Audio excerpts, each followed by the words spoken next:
In the lands of Zaran, the humans of Koopa Keep struggle to stay alive as they are attacked by the wicked drow elves of Larnia. Darkness falls as the humans beg their king to save them, a noble king known only as the Grand Wizard. For 1,000 years, the battle has been waged, with only the bravery of the Grand Wizard to protect his human followers. But even though the Wizard King is so undeniably cool, the drow elf armies continue their attacks. They seek the humans' most treasured relic, the Stick of Truth. But the tides of war are soon to change, as news of a new kid spreads throughout the land. In order to save the humans, the Grand Wizard must get to the new kid before the drow elves can manipulate his mind and use him to take the sacred relic from human hands. For whomever controls the stick controls the universe.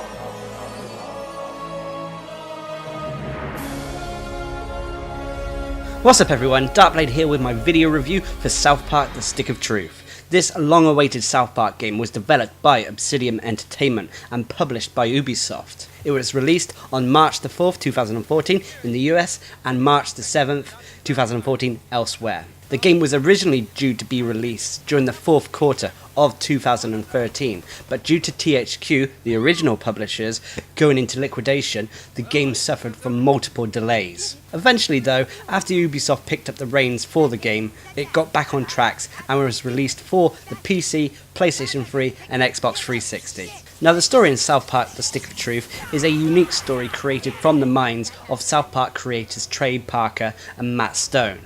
I personally have a lot of respect for these guys since I started following their careers back when Trey created his student film Cannibal the Musical, so there might be a bit of bias in this review, but I will try to keep things as neutral as I can. The story is basically the children of South Park taking part in a giant LARP. A LARP stands for live action role-playing game. You play the role of the new kid, or douchebag depending on who you're talking to. You take part in various quests around the town for its citizens.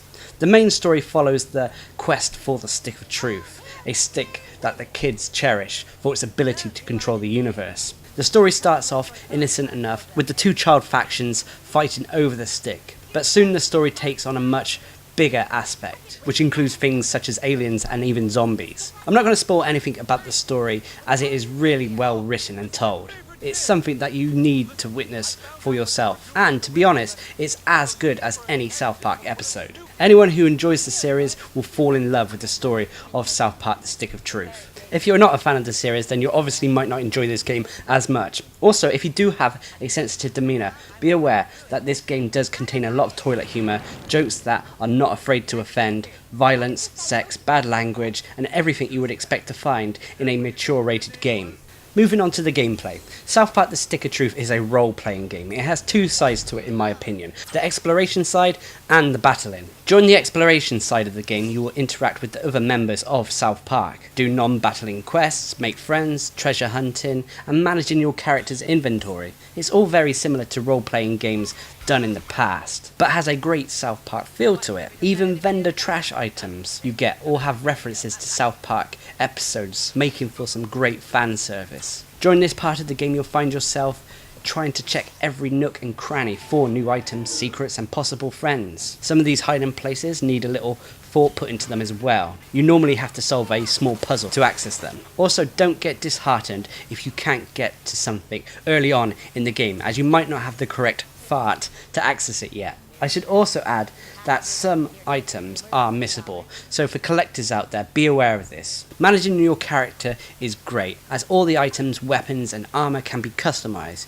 You can add patches to them to give you added boosts in various stats. You can also change the color of your armor if you wish. Some of the armor and weapons are truly in the theme of South Park, such as the condom hat or dildo melee weapons. I should also mention that this is the first time South Park's town layout has been put on paper, which is wonderful. The combat side of the game will feel similar to anyone who has played turn-based games before. You and one of your South Park friends will take it in turns with your opponents to trade blows using weapons, ranged attacks, special abilities depending on what class you've chosen, and magical attacks, which are basically farts in this game.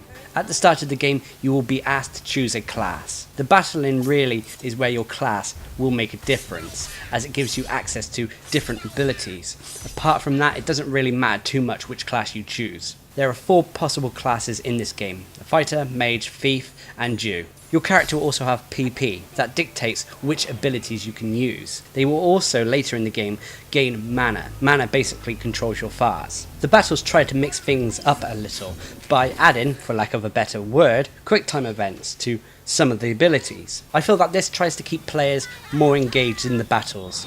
The battle system works fairly well, but I feel that there are better RPG battle systems out there. Now, the presentation with South Park: The Stick of Truth looks exactly like an episode of South Park.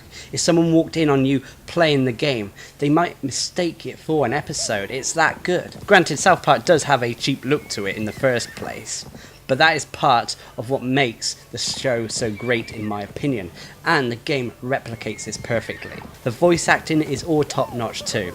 Trey and Matt do a wonderful job of bringing the South Park characters to life. The additional voice cast too put in great performances in making this game seem authentic. The music is stellar too, with thrilling orchestral scores and comical songs. I was thrilled to hear songs from South Park's past playing on the radios as you walk through the various buildings and shops. Now, before I go into my overall thoughts of South Park: The Stick of Truth, I must mention something that pissed me off about the game. It's no fault of the creators really, but I am disappointed in the various countries around the world that have censored the game. I played the EU version of the game, which was censored, and I got to say that the censorship for me broke the immersion of the game at several points. Some people may say that the censorship does not matter, but I say it does. For example, one scene that was censored was the 2 abortion scenes on 2 male characters in the game. One of these was your character performing one on Randy, one of the characters in the show. This was done in the form of a little minigame. Now, this got you familiar with the minigame with little consequences. Now, later on in the game, you do the same thing on a bomb. You perform an abortion on a bomb. This wasn't censored in the EU version though. Now, I had not practiced this abortion minigame prior to this, and thus, boom, game over, as there is no screwing up when performing the abortion on the bomb.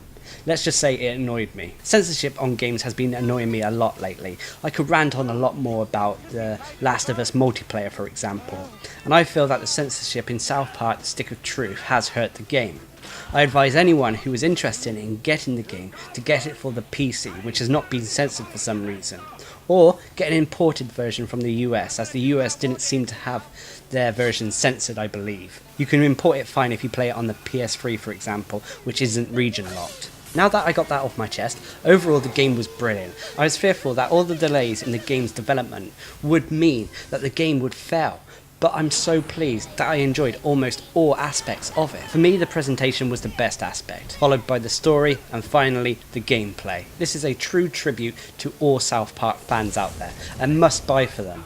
If you're not a South Park fan, then a lot of the references might go over your head, but if you're at all interested in the game, then I suggest watching some of the episodes to familiarise yourself with the characters before getting into this game. If you can get into the series, then you will love South Park: The Stick of Truth. Trey, Matt, Obsidian Entertainment, and Ubisoft, I salute you on this game. Anyway, I've been Darcblade, bringing you my video review for South Park: The Stick of Truth. Hope you enjoyed the video, thanks for watching, subscribe and like for more.